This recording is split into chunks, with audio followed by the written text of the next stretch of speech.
Good day and welcome to Grace Hour. It's a daily program that takes us into the challenges of believers' faith and helps us to grow in a practical way with Christ. My name is Pastor Renaldo Brown. I'm in studio today with Megan Ackerman on my right and Jamie Zucker on my left, and we're finishing off our week on how to raise godly children.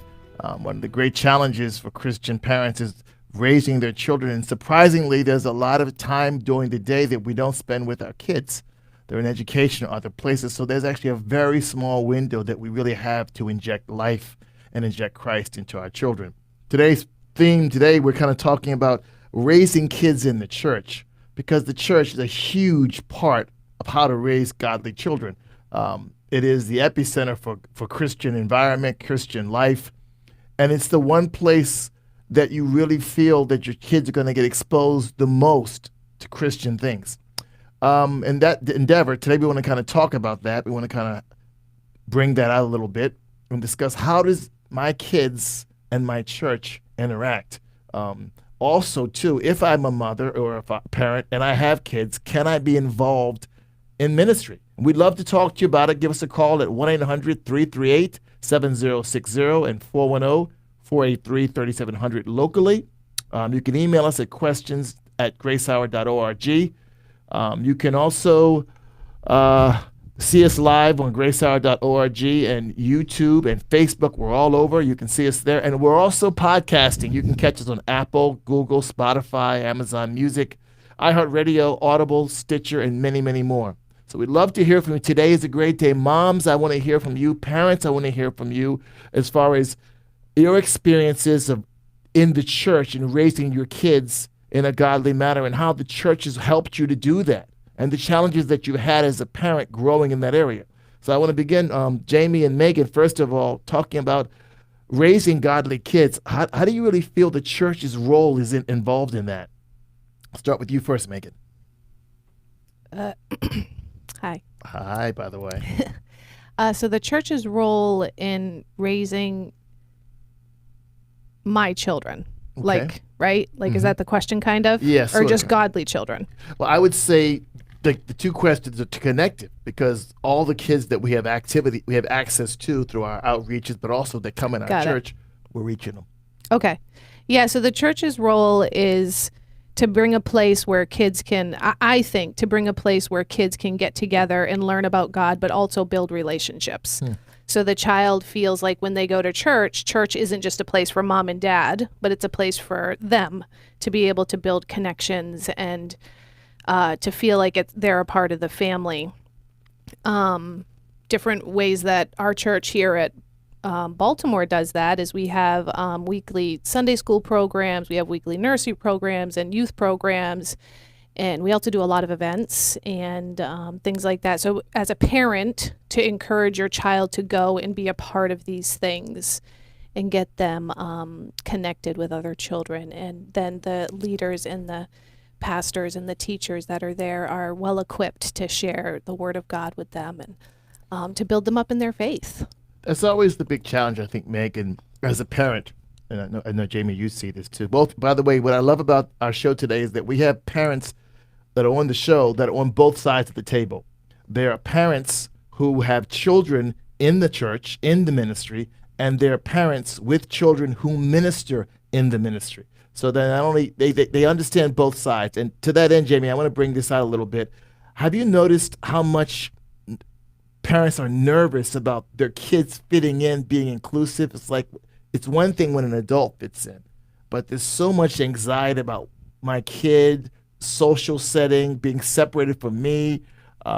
Megan mentioned that there's different things that the church has as far as programs. What exactly just from any age, what are our outreaches and what are the things that we offer for kids to come fit in and be involved?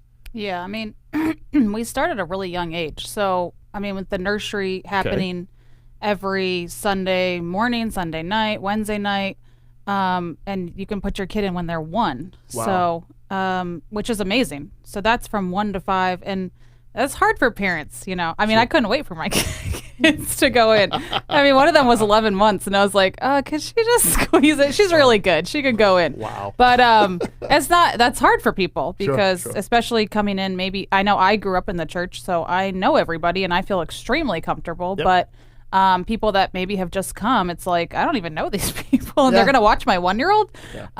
But I think it's such a great way to kids start to engage and get to know and trust the body and trust the people.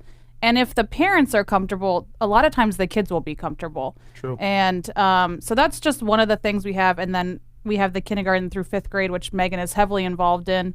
And then we have our junior teens and teens program, which is middle school and high school. And those are just during services. And then outside of that, we do extra programs like Bible studies. And, you know, Megan does special events for the kids. There's just, I feel like so much that the kids can be involved in. Like, so it's parents are involved in the church, and then the kids have things that they can have fun and be involved with. And I think if it's a priority to the parent, it really becomes the kid's priority as well. That's great. That's great. I like that. If it's a priority to the parents. And I think maybe one of the challenges might be as a parent is that I don't know whether it's a priority for my kids. You know, I mean, and by that I mean I don't see the priority of having my kids in church. Yeah. If you on a given service, how many parents do you see who are in church but their kids are not in church? Yeah. Or let's just say parents, their church attendance isn't that great. So if mom and dad are coming once a month, it kind of bleeds off, and you're indirectly telling your kids that if church is not important to me, then church is not important to you. And I think as a parent, you have to take a step back and understand the example that you're setting for your kids. Part of raising godly kids is being a godly example. And I think sometimes it's quick to push off on society, to push off on schools, to blame others and say, well, my kid's not godly because da, da, da, da, da, da, da. When I could easily say, okay, am I walking with God? Is church part of my life? But I want to also mention this. Megan mentioned relationships. Raising godly children, you're going to deal with their relationships. How do you navigate that with the church? Like I know, like you said, you grew up in the church, and you and I kind of grew up in the church a little bit. Most of your important relationships are in the church. Yeah. Right? Yeah, absolutely. So I guess in one respect, you kind of insulate the relationships that your children have by putting them in the church. And I like the way that you said that from 1 to 16, would I say? Do we have programs for 1 through 16? Yeah. 18, I'd And say. even 18. Yeah. Wow. So let's just say, okay, I'm in a smaller church, and it's not Baltimore, and we don't get you from 1 to 18. What are some ways that I can somehow make church important in the life of my kids? I mean, I think for me, like I knew that church was really important to my mom, and she was going to get there, you know, if it killed her, you know, it was just so important. And I mean, it's not like our God, but I think to her, like, it was so important. And I think that really rubbed off on us kids. And I'm so glad because now I've made it a priority for me and my kids to get there and for our family. But I think sometimes, yeah, it can be hard because I know earlier this week, Pastor Schaller was saying that a lot of people are too soft with their kids. You know, it used to be like maybe a century ago or whatever, I don't know, but people were so hard on their kids. Sure. And now we've backed off so much that we're so soft. Like, oh, you don't feel well. Oh, you don't want to go, you know? And I remember Jean Marie talking one time in a Bible study and saying like that when her kids would say, I don't feel like going to something. I don't feel like going to school. I don't feel like going to church. She's like, that's not good enough. Wow. And I really loved that. Like, yeah, we don't go by our feelings. I don't feel like going sometimes, you know? Yeah. And I think it's good for kids to see that. We don't always feel like going, but like why that. do we go? And I think instilling the importance of church and body life to our kids, it really does make them even want to go. And you know, it's not always going to be fun. And I tell my kids that, like, yeah, sorry, Sunday school wasn't really fun today. Whatever, you know? It wasn't fun for me either. Sometimes I feel like I'm getting beat up in the church. I mean, it's such a good message. It's like, ooh. Thanks for that. Yeah. But I know, like, okay, how do we get kids involved if you maybe didn't grow up in the church or There's the rub. Yeah. Yeah, it's like, okay, maybe some kids might come in, they've never even been to church and they're 12 or 13 and it's like, why are we here? What are we doing? Yeah. I think it's kind of a hard question. Yeah. I was thinking maybe, I guess, if you create the value of the place, it can lead to the value of God. Mm-hmm. Like, why is home home? First of all, there's an individual there. But it's the environment. Why do you think you feel better when you're home? There's environments that they say there's no place like home. Home is best. Like when the church has that same vibe to me, it's like to go down is normal to me. It's what I would do. It's not an option for me. And I think, like you said, if you create that early, like, okay, this is important. Why is it important? Because it's important to mom and dad. It goes a long way towards getting them to value the house of God and getting them to value God. 1 Timothy 4:7 talks about exercising yourself towards godliness. How do I exercise myself as a parent toward godliness? I take part in godly things. And that's how I can do that with my children. But I want to ask you this question. What do you think about, scary question, maybe I didn't grow up in the church. Can I trust the church with my kids?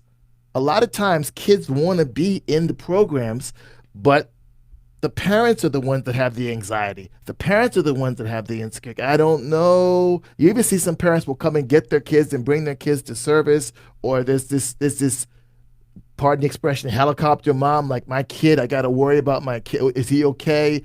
His sippy cup's got a dent in it. Where's his lunchbox? I know it's Sunday school, but in case he gets hungry, there's a half an apple in there. There's food in there. It's this whole thing, like, my kid. And I sense sometimes parents leave their kids at home because home is considered safer than the church. So, Megan, I guess the question I'm asking you, Megan, really is how can I trust the church with my kids? Yeah, I mean, I think yes, but I also understand what you're saying. So I think in those cases, like coming alongside, like as a parent, we can come alongside those who are with our children. And it doesn't mean we have to be in the classroom with them. We can come alongside by letting them know that we are interested in what our child is learning in the classroom, and being there in not a helicopter way, but in a way of, what can I do at home with my child to assist what you're doing in the classroom? What can I, so these types of things. But also, ultimately, for me, when I've been in situations like that, because I have, maybe there's a teacher that my son has at different times that I'm like, I just don't think this is a fit, like closeness to God. Like very close to God in those seasons. And like as I'm close to God and talking to God, I feel that God allows us to trust where he wants us to trust. Beautiful. And as I do that, it's really interesting because for me, I'm the children's ministry coordinator, so it's a little bit funny. So I am the person that I would have to trust, if you may. As a parent, I'd have to trust myself. So it's kind of an interesting situation. But if I have to say, like, so my son, he'll say to me often, Mom, I don't like Sunday school. I don't want to go to Sunday school. I don't like Sunday school. Which is to your point. Yeah. And so here I am, the children's ministry coordinator, and I'm like, well, I mean, you're going to go to Sunday school. I mean, I'm the coordinator. I'm the coordinator. You can't say that. You're not allowed to miss. You love Sunday school. Yeah. Stop saying that. But I think it's important to share here, because I have actually had many parents come to me saying, my child doesn't like Sunday school. Could you change something in the classroom? Could this teacher do something different? We always take those into consideration, but my response would also be, my child also doesn't like Sunday school. But what I say to my child is, like what Jamie said earlier, we don't always like what we're doing, but like church is very important to us. And these teachers are teachers that God has given us in this season and throughout our whole entire lives. We're not always going to like everybody we're working with. We're not always going to like everybody that we come in contact with. There's going to be conflict at different times. So let's use this season that you're in this situation to work together and get through it, because this is a life lesson, and this is like church life. And church life isn't necessarily always easy. but there's a closeness to God in it. And then as we're close to God, God leads us, and we might have a relationship that we're butting heads, but we don't just say, well, I don't want to go. I don't want to go because I'm butting heads with that person. Right. So like I teach my children the same thing. Wow. Yeah. So I think also too, we have to remember as parents, you don't have a lot of hours with your kid between school and everything else. It's been estimated there's 168 hours in a week. An actual parent who's around and active usually has less than 80 of those hours with their children. Less than 80 in 7 days. So you really are, as much as you want to say, I am raising my children in a godly way, over half the time your kids are not even with you. It's true, yeah. So the challenge is, how do I weave church into the hours, and that other 80 or 90 hours, how do I weave church and church life into their life? Another interesting story that just happened this past Sunday. I think this is really interesting to think about. So we had a newcomer come, and he was in 5th grade, and his grandmother brought him, and they were all new, and his grandmother came back to pick him up, and he whispers to me, or doesn't whisper, says quietly to me, I'm going to leave my jacket here, so my grandma has to bring me next week. And I said, whatever it takes. I said, love it, but not sure we can do that. Yeah. So I said, we got to tell your grandma your jacket's in there. So we went to grandma, and he was like, no, I want to leave it here, grandma, because I want you to bring me next week. And I don't know, like she was maybe a little bit gruff. I don't know if she's going to bring him next week, but I think Should've left the jacket. I'm trying to tell you. I know. But Material manipulation. Let's go. And so I encouraged her, please bring him. Like, he loved it. And but I think that's important, listening to our kids. Yeah, like that yeah. child was telling grandma, this meant something to me. So grandma should say, like, wow, like I need to bring him back. But yeah, so I just wanted to share that. Yeah, it's great. You were going to say something. Yeah, I mean, I think in some ways, like, we don't have a lot of time with our kids, but that's why, like, in some ways, it's actually so easy. Like, we come alongside the church, and we make it a priority, and like, we have these few hours at church, and our whole family's going to go, and it's actually just a part of our life. This is part of our hours. So I know for us, like, we don't do any TV during the week, because I tell my kids, like, we get home at 4:00 after school, and then we go to bed by 8:00. So we have 4 hours together. So if we're watching TV for 2 hours, it's like, then I only get to see you for 2 hours. So we really try to value that time, and I love it. And it's just a rule that we have in our house, and whatever. It's not for everybody, but like, we do it. And then also, like, I know Wednesday nights can be really hard because you get home and then it's like, okay, everybody, I have young kids, so it's like, I feel like I'm just dictating all these things. Like, we got to eat dinner. We got to get dressed. We got to go to the bathroom. We got to go, like, okay, time for church. We got to go, Yes. but we try to make it a priority as much as we can. And I actually love it. Like, they know, like, are we going to church tonight? Beautiful. Like, they want that. So I think in some ways, like, yeah, we don't have a lot of time with them, but that's why we do make it a priority. And then it's actually just easy. It's just part of your life. And it's a blessing. And I'm so glad that we can work alongside the church. I know there's some kids that, we work in the youth ministry, and people kind of throw their kids at us, like, here, raise my kids. I'm not going to go to church. I'm not going to have, church values in my home. But you guys can talk to them about that. You can counsel my kids. And it's like, actually, the parent is the biggest influence on their kid, not me. So we need to work together, and we need to have the same values that, we have. It's like, the youth ministry implements these things, but at home, it's nothing's like that. Kids are running around wild, so there has to be a balance. And just an example, like, as a parent, I dress a certain way, and I want my kids to maybe, be modest and dress a certain way. And then we have that in the youth ministry where we dress a certain way and we're modest. So it's like, that all goes together, where if I'm dressing maybe in a sensual way or whatever, and then it's like, well, kids, you can't dress like that. Oh, really? Well, you are, so. Wow.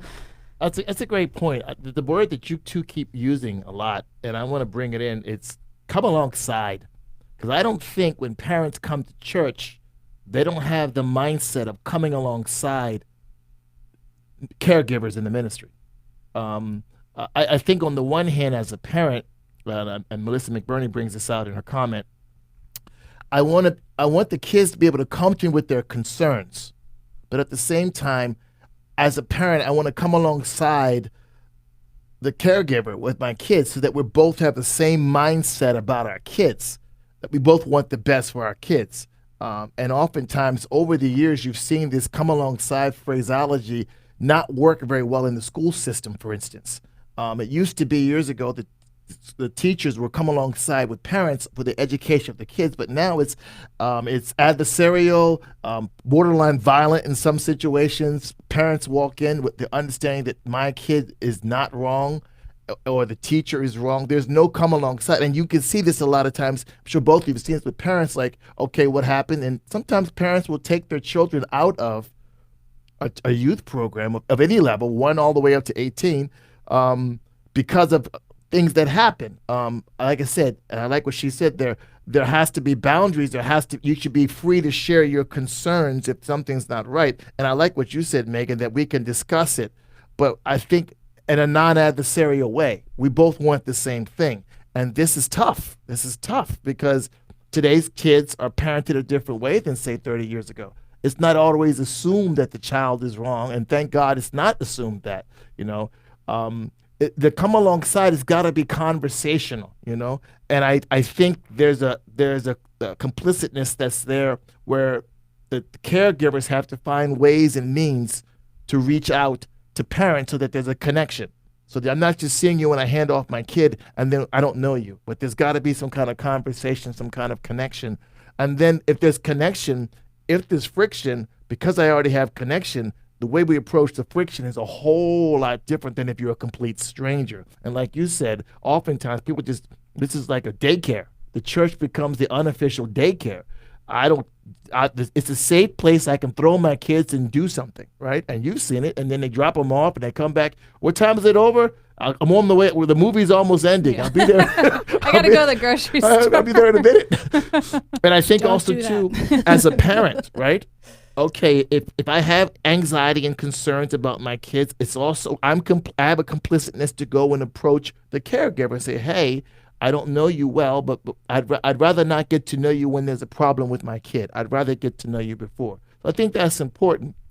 Well, that's where like the relationship side comes in, which we were talking about earlier. Like I can form a relationship with my kid's teacher or the leader or the youth leader or whatever, and then when a conflict does come, I feel comfortable to say, my kids, which I've had to do. My kid is young, and I've had to say, they're saying this. I don't know if it's true or not. Right. I know we were talking about it yesterday. I'm going to hear my kid out. Okay. And say, okay, I'm going to listen to this issue that you have, but before I fly off the handle and, let it get crazy, I'm actually going to go to the teacher and ask them some questions, and then I'll come back and discuss with you what I figured out, or also like I've had something happen and then I've actually had to pray about it for a week and say, I don't know how to deal with this, God. Wow. Like, this is like beyond me, it's very disturbing what I'm hearing right now. And how should I deal with it? And I think being led by God is such a huge thing.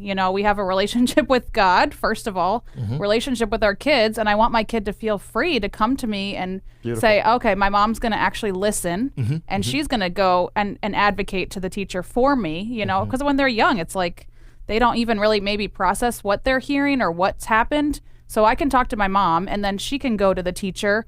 And then we can all discuss it. And because we all have a relationship, it's actually not intimidating. It's like effortless. Wow. And it actually can even deepen our relationship with the teacher or even with our kids as well. Excellent. And it's great. Beautiful. And I think to your point, I think it also teaches our children how to respect authority. Yes. Yeah. Like as we're doing it that way and we hear our kids, we validate our children.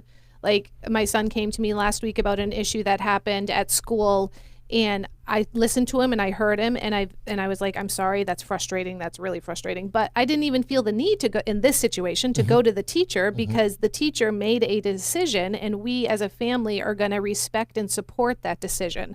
And it was a very small thing that bothered him. It wasn't something big. So scale wise, it could be different. But I think as we respond that way to our kids, it teaches our kids like, oh, okay, so like I do respect my teacher, but I also am safe to come to mom. She hears me, she validates me, she listens to me. And then if it's a greater thing and we go to God and God leads us to go to a teacher, then we do, right? Thank you, ladies. This is awesome. This is awesome. We'd love to hear from you again. Reach out to us 1-800-338-7060 or call us locally at 410-483-3700. Write in questions, call in. Please call in. Mothers, I want to hear from you. Parents, I want to hear from you, because some of these things we're talking about, you're living. You're absolutely living this.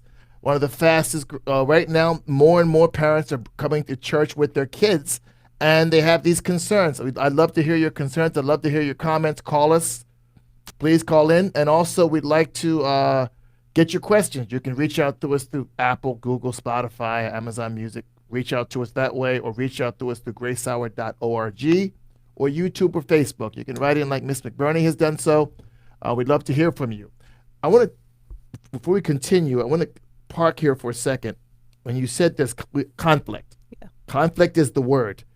This is why a lot of parents leave churches. It's not the pulpit. Something has happened with their kids. I don't mean in a criminal way, but I just mean in just a controversial way, a conflict way. Something has happened. I can tell you, parents I've talked to, I put my son in the Sunday school, some other kid picked on him or something was said, and rather than try to sort it, they just pulled their kid out of the Sunday school and they left the church. They just left. So my question is, what counsel or what advice or tips would you give moms and dads concerning conflict, concerning your kids in a youth program on any level, whether it's nursery, Sunday school, on any level? What kind of tips would you give? I'll start with you first, Meg. Yeah, so I think as a premise to conflict, to keep in mind, like a good antidote, if you may, to bitterness, frustrations, angers towards someone is thankfulness. So I think trying to find a thankful heart towards the people that are ministering to your children, whatever that takes. Several years ago, one of our teachers at GGCA, I was spending some time with her, and she said to me, if you have a parent that's thankful, it can change the whole course of the year. Wow. It can make a bad year a good year. And that stuck with me. As a parent, I was like, okay, these people teach our children. So I thought about it, and I thought, how do I do that? Well, a way to do it is by serving. You can serve, whatever that looks like. So that's, I think, a good start to like keeping conflict at bay. So then when conflicting things do come in, we have this premise of, okay, thankfulness. Okay, so let me just stop. Like, say our child tells us something. Okay, let me stop. Let me think. Someone's been bullying my child at children's ministry. Okay, I heard them. I hear them. And now the next step after prayer and speaking to your husband perhaps could be, I'm going to go to whoever it is. Maybe it's the leader, maybe it's the teacher. Now, it's not always a telltale it's going to work out perfect, right? Maybe the teacher responds in a way you completely disagree with, and then more conflict arises. So then in that case, you can, I think, always keeping your emotions at bay, trying to keep things objective, and like keeping a conversation going. Like, because we are open, speaking from the youth ministry side, we are very open to parents coming to us. So always feel as though you can come to us. And then you can always go up the chain too. There's people always higher, and you can talk to other people. And I think a resolution will be found. But like you said, they don't come to people. Oh. Come to us, but we would ask that you come objectively after time with prayer with the Lord, you know? Yeah, the thing, Megan, is this. It's my kids. Let's be honest. Understand. It's my kids. This is I see. This is my bloodline, and so it's like Matthew 18. Yeah. No one gets themselves in order and then goes to their brother alone. Yeah. They're full of you, and then they go to your brother alone. Because you're frustrated. Yeah, and angry, and plus this is your kid. I mean, you're working hard. You're like, okay, I came to church. The last thing I expect is a problem with my kids. Yeah. So it's like it's the one place I expect there should be no issues. It's like, nothing happens. Meanwhile, they don't know what's happening. So then you're like, whoa, what happened? He said, what? And then, of course, the kids is narrating the story in any direction that they want to, which is just setting off all kind of red flags, Jamie. So you're sitting there going, okay, excuse me, is Mr. So-and-so here? I'd like to see him right now. Yes, it doesn't matter. He's in the way. He's what? I'm right now. Drop what you're doing because my kid is more important than anybody else in this building. So, Jamie, how do you handle that? As a parent, I want to be concerned for my kids. My kids bring me something. The other side of that is I'm pretty much going to make an incident. This is going to be an event. Yeah. Call Channel 13. We're getting ready to move some furniture. It's all you, Jamie. Yeah. I mean, I feel like when our kids hurt, we hurt, right? Yeah, and I think that's why we are so like Mama Bear comes out and it's like and maybe there's something that we're working on with our kids, like let's try not to, make a big deal about stuff if you feel like you're getting bullied. Maybe we're working on it at home and then it happens here and we're like, what? Exactly. I've been working so hard. We're moving furniture. And it's like the most shocking place that it would happen would be the church, because you feel like this is a safe place and no one's going to be, hurting my kids. But, kids are coming from all different backgrounds to the church, and they're going to say sometimes whatever they want to say. Yes. And maybe the teacher doesn't even catch it. Maybe it's something that's happening behind the scenes and the teacher's so oblivious, they don't know. And I think the biggest mistake we could really make would to be, okay, let's just get out of the program. Let's leave. Let's do this. Because like we were saying yesterday, Megan, like that's just going to teach our kids, oh, you're having a hard time at work now that you're 20 years old. Well, you can just leave. Wow. You're having a hard time in 8th grade. Oh, don't worry. We'll just homeschool. It's like, that's just going to teach them, just avoid the problem. Don't deal with the problem. Just get out of there, and that's really the worst mistake. And we have a problem maybe with the church. Maybe I have a problem with Pastor Schaller or whoever. Oh, I'll just leave, What is that teaching your kids? Wow. Right. That's teaching them, oh, well, I'm just going to do the same thing, and they're going to have conflict, and you're going to have conflict, and maybe even in your family, you're going to have conflict. Okay. And how do you deal with that? We're going to talk about it. It's not always going to be an easy conversation. It might be really, really difficult, and it might be painful. Yes. And maybe you're not going to get the answer that you wanted. Yeah. Okay. What am I going to do? Okay, now we're going to flip this because both of you guys aren't just people that are parents in the ministry. You're actually caregivers who take care of parents' kids. And I'm going to ask you the same thing about conflict on the other side of the table. But first, we have a caller on the line from Marlborough, Massachusetts. Beth Wombaugh, call us back, dear. Call us back. Well, Beth is trying to call us back. I like the way you guys approach, but I have to say you guys have a bit of a bias because you're in the ministry. So you're living the other side. We're like, it's fine, it's great.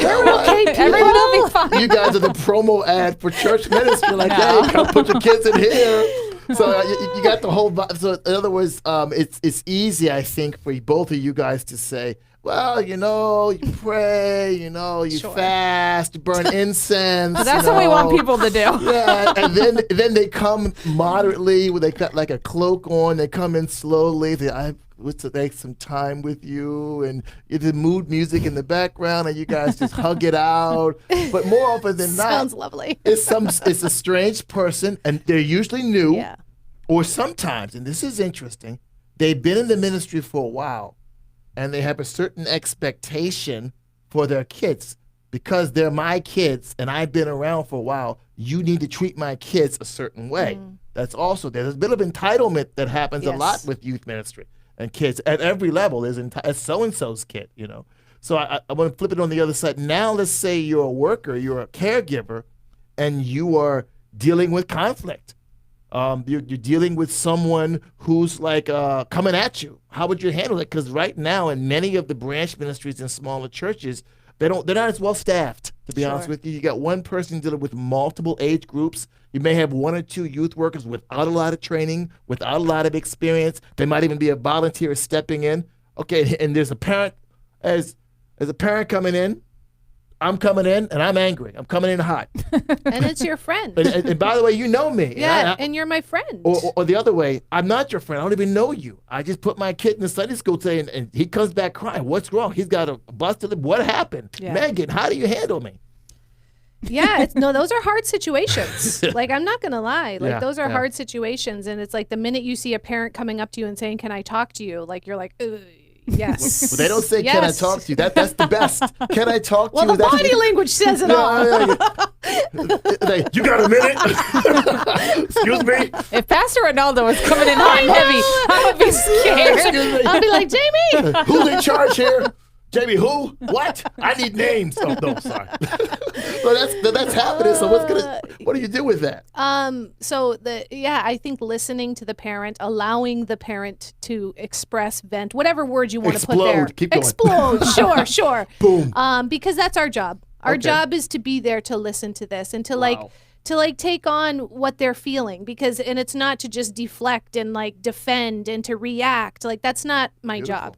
That's not what I would want as a parent going to someone, right? Yes. So like in return, So like listening and hearing, and typically personally, I don't often say a whole lot. I listen because it's like I don't know the whole story. Yeah. I don't know everything that's going on. And then I always say like, okay, I'm, like please like talk to, maybe Pastor Pete or whoever else, as well as talking to me. I'm happy to hear you. And like, we're going to work this together as a team. Like, we're going to be on this together as a team.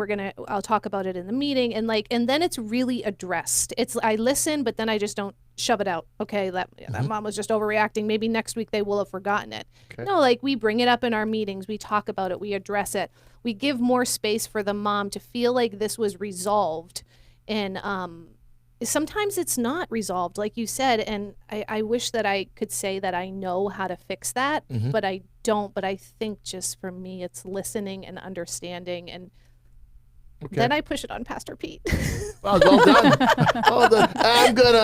Here's a classic call center word. I'm going to escalate this. Escalate you. Hold on, please hold. Before I get to Jamie's answer, because I know she's got a phenomenal answer. Oh, yeah. That's great. There's a lot of colorful in her answer. Beth, are you there? I am here. Oh, my God. Good Beth morning. Womble from Marlboro, Massachusetts. Good morning and welcome to Grace Hour. Thank you very much. Hello, everybody. Hello. Welcome. Now, you have raised kids in the ministry all the way through, from A to Z, soup to nuts. You've done it.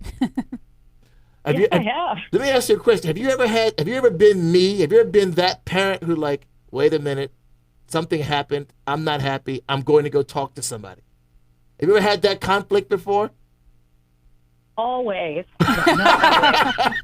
Really, Beth? But I think a good verse. I was looking for a verse this morning. I got one from James. It was James 1:2. Okay. It says, "Count it all joy, brothers, when you meet trials of various kinds. For you know that the testing of your faith produces steadfastness. And let steadfastness have its full effect, that you may be perfect and complete, lacking in nothing. And if any of you lacks wisdom, let him ask God, who gives generously to all." Parenting or being in ministry is a combination of all those things. You are always in various trials, right? Yes, yes. I had 3 kids. Other people have more. There's always trials. There's always questions. There's always difficulty. There's always a need for discernment. Always. And so I think we constantly find ourselves going before the throne of God and asking for wisdom, because, man, you never know, right? What you do with one child is not what you do with another child. Yes. The way you deal with Christian ed is maybe not the way you deal with the school you're in or the youth program. Everybody's different. Every person's different. And almost every leading of the Holy Spirit is different. Remember that word Pastor Stevens taught us, circumspectly? Yes. It's like carefully proceeding, almost like a cat on a fence. They're so able to do it, but they just do it circumspectly. And I think that's how you're really called to live, because every situation needs a different answer from God and how to deal with it. And then when we fail, right, because we've blown up or we haven't done well in someone's eyes, I think the need for even more doctrine, right? You go to Romans, and there's no condemnation to those who are in Christ Jesus. Because we fail, right? We either get mad at someone or they get mad at us. Yep. Beautiful. Rightfully so or not. And, Let me ask you a question, Beth. Have you ever, I won't use the word explode because I can't imagine Beth Womble ever being upset, but have you ever, like, approached the child caregiver and then you found out later it was exactly the opposite and you were wrong? It wasn't what you thought it was. Because no one comes to when you usually don't come like an investigator, you come like an accuser usually. It'd be great if you came as an investigator and said, okay, what happened? But most of the time you come to indict. This is what's happening. Have you ever done that and then on the other side of that you found out later you were completely wrong? Oh, I'm sure. You can't raise kids. And sometimes you don't even know, right? Oh, wow. Sometimes you never find out. You never find out until your kids are well into their 20s. They're married. They have their own children. Oh, no. Oh, no. Full disclosure. Wow. You had no idea, right? Wow. You had no idea. Yeah. So it's a good thing that you're always filled with the Spirit, because hopefully that other person has forgiven you.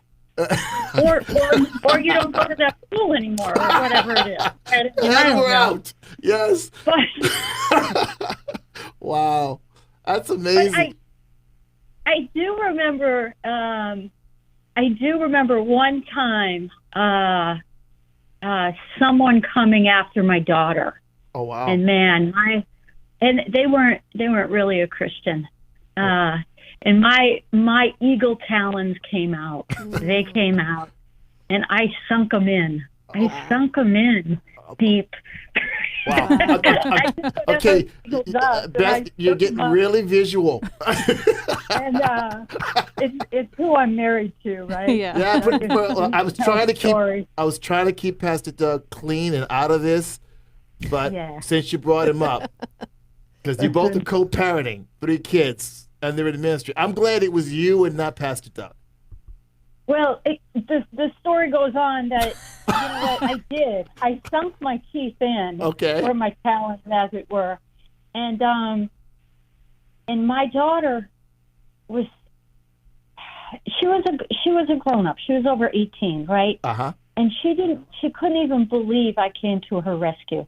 Wow. Right? She really saw that, and she saw, you know, maybe God in me just exercising my authority in these situations. Because, you know, they are our kids. Yes. And they are given to us by God. Mm-hmm. And the world is evil. And sometimes you have to get your talons out. And I don't mean against brothers and sisters in Christ. I don't mean that. We use the weapons of our warfare for the world. We don't use them in the body of Christ. For that, we have the fruit of the Holy Spirit for that. But with the world, we have to wield our weapons, and we have to know how to use them. And it's important to know the difference. Like in this situation, it wasn't a body member. It wasn't part of the body of Christ. And it had to end. It had to end. And I had authority in that situation to cause it to end. But my daughter heard of it. She wasn't even there. She heard of it, and it blessed her. And then it also taught her how to make those differences with her children now. Wow. And, wow. Beautiful. Yeah. So it's not quite applicable to what you guys were talking about, but it's sort of the other side. You know, 'cause sure. God wants us to have such wisdom in so many aspects. And but the way you deal with body members and the church and the body of Christ is very different than how you deal with the world. Yeah. Very different. I like that. I think the word that you've been using today is come alongside. And as a parent, if I'm coming alongside the body, we're both seeing the same thing, or we at least have the same spirit or the same attitude. We want what's best for the kid. And like Jamie said, the church is not taking your place as parents, right? But we're coming alongside and we're raising up together, and that's our contribution toward the godly kid that we're raising up. The church is a big part of that. And I like the way you said that, Beth, that there's going to be other relationships outside, but our kids need to see a consistent example that we're for them, that we're for them. I love that. Right, right. Thanks a lot, Beth, for calling. God bless you, dear heart. You're welcome. Thank you guys for being on. Great. Thank you. Now we're going to go to Jessica Norman also in Marlborough, Massachusetts. Hi, Jess. Hi. How are you? How is everybody? Good. Hey, Jess. I'm surrounded by mothers here. Yeah, it's hard to follow Beth Longboat. She's my buddy in action. Wow. I'm sure she would love for you to follow her. Let me ask you a question, because you've done Okay. both. You've not only done the mom who's put your kids in the church caregiving program for young people. You've also been one. You've worked with young people as well. Yeah, I had a comment. I was listening a little bit back ago how you were saying when you're with your children and if sometimes you're not with them for 40 hours a week because they're in school, Yeah. how do we minister Mm-hmm. the gospel and the word of God in their lives? And I would say my kids are in public school, so that was very practical to what I go through weekly. And one thing I would say is I coach, and my husband coaches their teams. So yes, we're not with them 40 hours during the week, but we volunteer at the school. Excellent. And we minister to the children in our community. And not only that, but our children see how we minister the gospel to other people. Mm-hmm. So we're showing them how to reach out and show the gospel in a very practical way. And not only that, but when they have questions, hey, Mom, this kid said something, then we bring the Bible right there, and right in that practical situation, we can explain how we think with God. I like that. And I also like the fact of the example that you give that your kids are in public school, because I think often there's this assumption that, okay, if my kids go to a Christian school, then that takes the pressure off. But you're saying that there's a way that I can minister Christ to my kids, regardless of what school they go to. I can still raise godly kids. Yes, and not only that, be a light and minister to the community. Yes. And showing our children how to do that. And we are all missionaries wherever we are, and we're even teaching our children in second grade, first grade, fifth grade how to be a missionary in their own little world, in their own little lives. Beautiful. I like that. And I like the part where you say coming alongside is me getting involved. Mm-hmm. And that's not just me introducing myself to, Megan or Jamie, say, hi, how are you? I'm so-and-so's parent, but actually being involved, like volunteering at school, being a part of what they're doing, getting into their world and in their community and being an example. That's a beautiful, beautiful testimony, Jessica.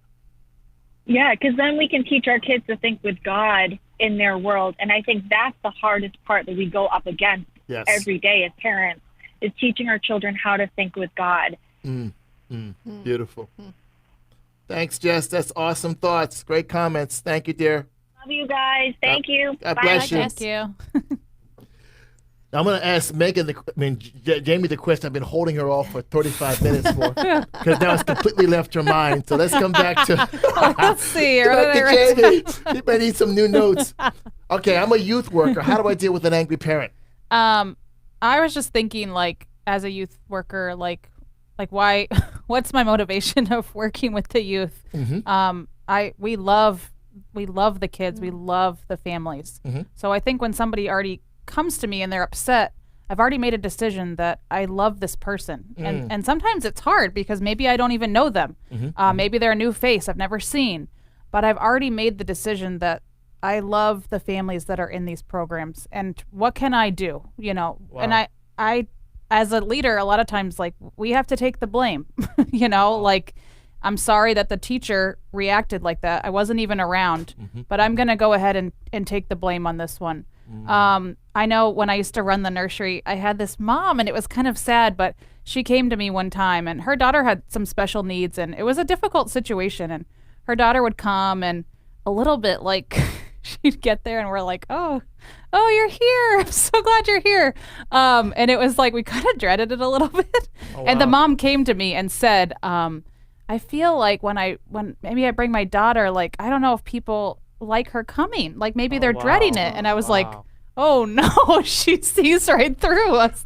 But I just said to her, like, oh my gosh, I would never want you to feel that way. Like, we actually love your daughter. And it was a little bit hard to say because in some ways we do love your daughter, but in some ways I was like, oh, the class runs so easy when she's not here. It was just like a different environment. But I was like, what this mom really needs to hear is that we love her and we want her to keep coming, because she would keep her daughter home sometimes thinking, well, it's just easier on the youth leaders if I don't have her come. Let me park right there. Yeah. That's a hot button, because there's a lot of parents whose kids could be have attention issues, have special needs of any kind, and they feel in some respects, that the church is not a proper place for them, not a safe place for them, not an accessible place for them. So I'll keep my kids at home. And what would you say to those parents? Yeah, I mean, it's like we will do the best that we can to serve this family and to help the kids grow in our program.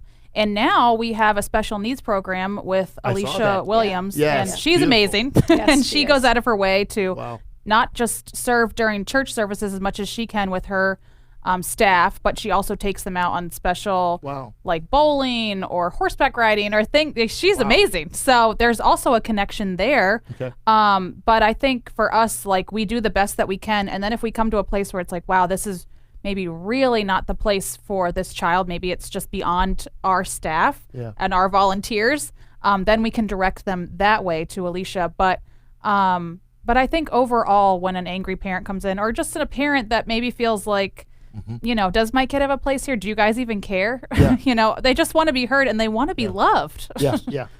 That's the big thing, Jamie, is that, and you pointed this out too, Megan, that sometimes people can feel like I'm not being heard. And that's not just a microcosm of their relationship, it's a microcosm of life. Everywhere people go, social media explodes because it gives people a venue to be heard. So when I come and I've got a complaint or problem with my kid, are you listening to me? Do you even know who I am? Are you validating who I am by listening to me? And do you even care? You know, I mean, no parent's gonna ever say you don't love my kid, but I want you to care for my kid, and that's got to come across. And as a minister, I think that's what's important.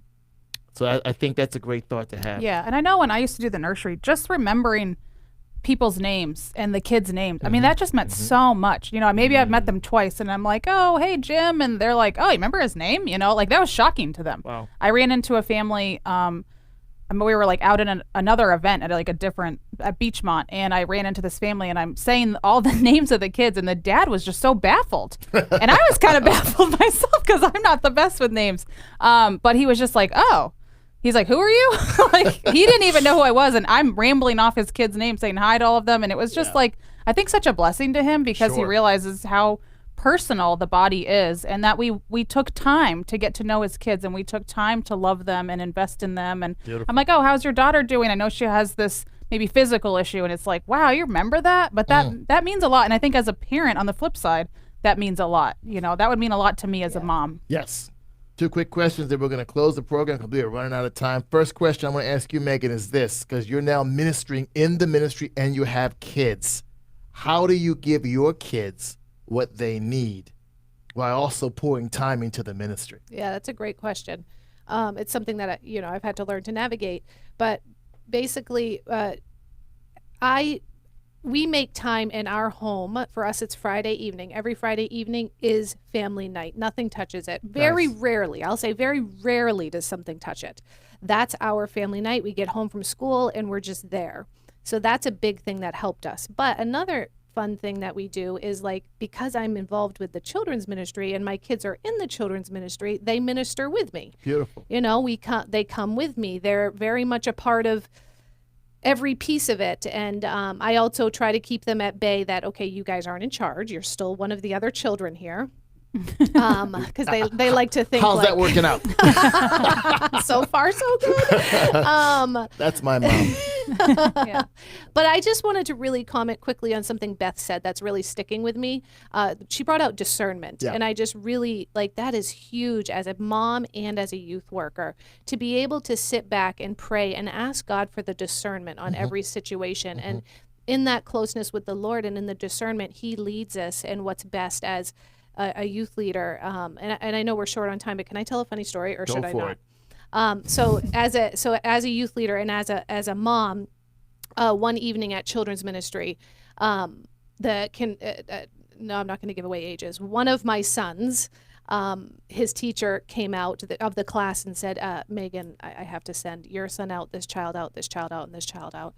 It's not good. And I was like, oh my God, like, what's going on? So I was like, okay. So then the teacher took me aside and said, well, your son and these other children were cursing in the class. And I was just like, oh my There you go. God. Like, my child is the one, like, I'm supposed to be this. These church kids. Yeah. Okay, here we Great. That's go. not a good look for the family. So I was just We're like, not looking good. woo, okay, yeah. So I sat them all on the couch where the kids will sit when they go out. And then I walk out into the family center and I'm like, Lord, like, what do I even say? I have to talk to these other parents. I have to discipline my son. It was just so overwhelming for me, but funny too, because like, so then in that moment, like, God gave the discernment and I spoke to them all. And then I was able to speak to each of the parents and say, you're not alone. My child is also one of these I'm guilty. children.